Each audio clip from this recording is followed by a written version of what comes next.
Mission ज्ञान से मैं नील अग्रवाल आपका स्वागत करता हूं राजस्थान सरकार और वेदांता के CSR ई लर्निंग इनिशिएटिव में।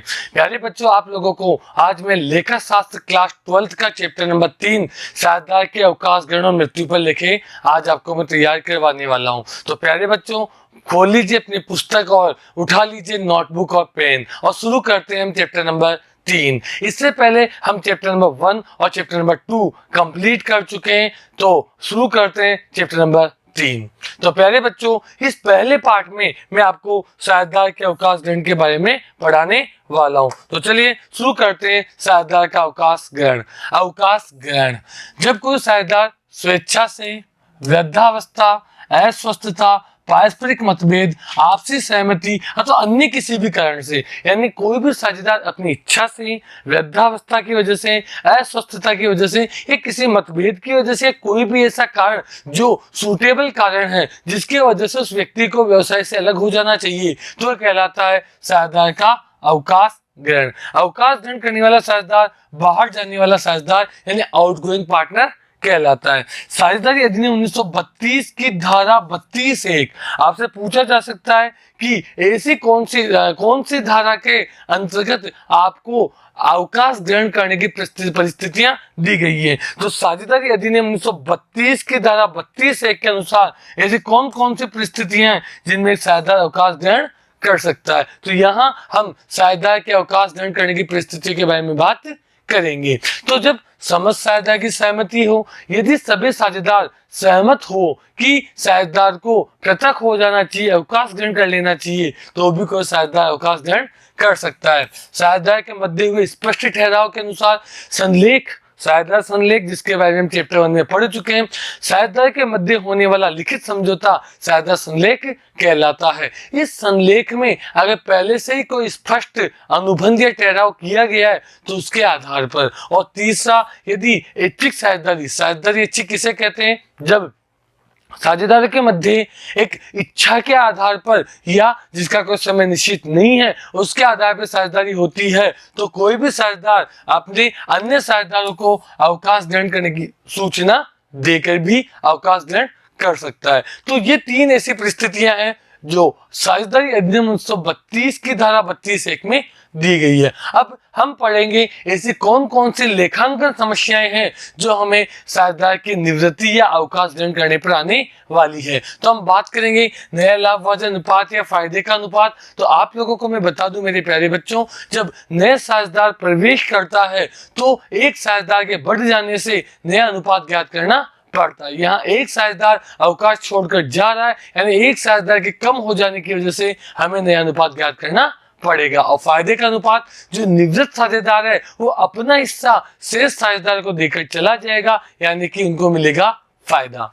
आगे बात करें ख्याति का समायोजन। प्रवेश के समय नया साझेदार ख्याति की राशि लेकर आता है, जिसे त्याग करने वाले साझेदार उसे प्रदान करते हैं। या निवृत्ति है तो निवृत्ति के समय निवृत्त होने वाला साझेदार, व्यवसाय छोड़कर जाने वाला साझेदार ख्याति की राशि लेकर जाएगा और उसे शेष साझेदार राशि प्रदान करेंगे। संपत्ति एवं दायित्व का पुनः मूल्यांकन, संचित लाभों अथवा अन्य का विभाजन, ये दोनों टॉपिक हम प्रवेश वाले चैप्टर में भी पढ़ चुके हैं और वहां पर भी हमने देखा था इन दोनों के बारे में। संयुक्त जीवन बीमा पॉलिसी का समायोजन, ये नया टॉपिक है। अवकाश ग्रहण करने वाले साझेदार को देय राशि का निर्धारण, यानी जो व्यक्ति व्यवसाय को छोड़कर जा रहा है उसको राशि किस प्रकार प्रदान की जाएगी। अवकाश ग्रहण करने वाले साझेदार के उत्तराधिकारी को देय राशि का भुगतान। कई बार अवकाश ग्रहण करने वाला साझेदार की मृत्यु हो जाती है तो उसके उत्तराधिकारी को कैसे राशि दी जाएगी। और पूंजी का समायोजन। तो ये सभी वे समस्याएं हैं जो एक अवकाश ग्रहण करने वाले साझेदार के समय में उत्पन्न होगी। तो चलिए शुरुआत करते हैं। पहला लेखांकन समस्या, नया लाभ विभाजन अनुपात ज्ञात करना। साझेदार के अवकाश ग्रहण करने पर शेष साझेदार के लाभ विभाजन अनुपात में परिवर्तन होता है, अतः नए लाभ विभाजन अनुपात की गणना आवश्यक हो जाती है। तो प्यारे बच्चे, आप लोगों को मैं बता भी चुका हूं कि एक साझेदार व्यवसाय छोड़कर चला गया है तो अब शेष साझेदार हैं उनके अनुपात में परिवर्तन हो जाएगा, क्योंकि उसके जाने के बाद उसका हिस्सा शेष साझेदार को मिल जाएगा। तो ऐसी स्थिति में आपको नया अनुपात ज्ञात करना आवश्यक हो जाता है। नया लाभ विभाजन अनुपात, यह अनुपात जिसमें शेष साझेदार भविष्य में, यानी भविष्य आने वाले समय में होने वाले लाभ का विभाजन करेंगी, वह कहलाता है नया अनुपात। तो चलिए प्यारे बच्चों, लेते हैं हम पहली समस्या। एबीसी 5:4:3 में लाभ बांटते साझेदार है। यहाँ पुराने साझेदार एबीसी हैं जिनका अनुपात है 5:4:3। बी ने अवकाश ग्रहण किया। अवकाश ग्रहण कौन कर रहा है प्यारे बच्चों? बी। तो बी आपका कौन हो गया? अवकाश ग्रहण करने वाला साझेदार। बी के हिस्से को ए और सी, यानी शेष साझेदार कौन बचेंगे? शेष साझेदार ए और सी। वो किसके हिस्से को? बी के हिस्से को। बी का हिस्सा कितना है? 4/12 को कैसे प्राप्त कर रहे हैं? 1:1, यानी बराबर बराबर प्राप्त करते हैं। तो नया लाभ विभाजन अनुपात कौन होगा? तो इस प्रश्न को अगर हम ध्यान से देखें तो अवकाश ग्रहण कौन कर रहा है? बी। शेष साझेदार कौन है? ए और सी। किसका हिस्सा? बी का। बी का हिस्सा कितना है? 4:। तो 5:4:3, 5:4:9:3:12, 4:12। उसे कैसे प्राप्त करें? बराबर बराबर, यानी 1:1 में। तो पढ़ते हैं बी का हिस्सा कितना है? 4/12। उसे ए और सी दोनों प्राप्त करें किस अनुपात में? 1:1, यानी 1/2, 1/2। आगे इसको कैलकुलेट करेंगे तो 2/12 और 2/12। यानी अगर मैं बात करूं तो फायदा जो हो रहा है वो फायदा कितना हो रहा है? ए और बी 2/12 अनुपात 2/12, क्योंकि यहाँ पर जो फायदे का अनुपात आ रहा है वह 2:2। अब आपको क्या ज्ञात करना है? New profit sharing ratio, OPSR plus GR.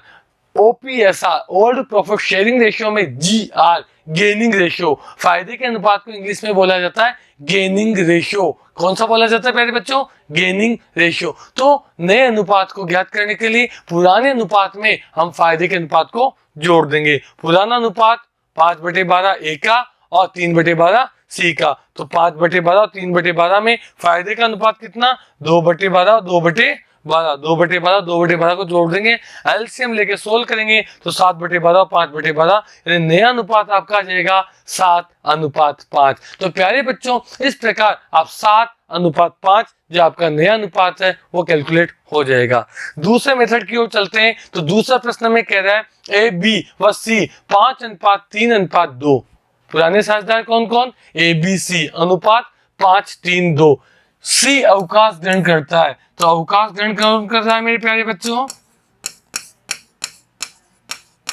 अवकाश ग्रहण कर रहा है सी। अवकाश ग्रहण करने वाला साझेदार कौन है? सी है। सी अवकाश ग्रहण कर रहा है और उसका हिस्सा ए और बी। शेष साझेदार कौन है प्यारे बच्चों? शेष साझेदार ए और बी। सी का हिस्सा कितना है?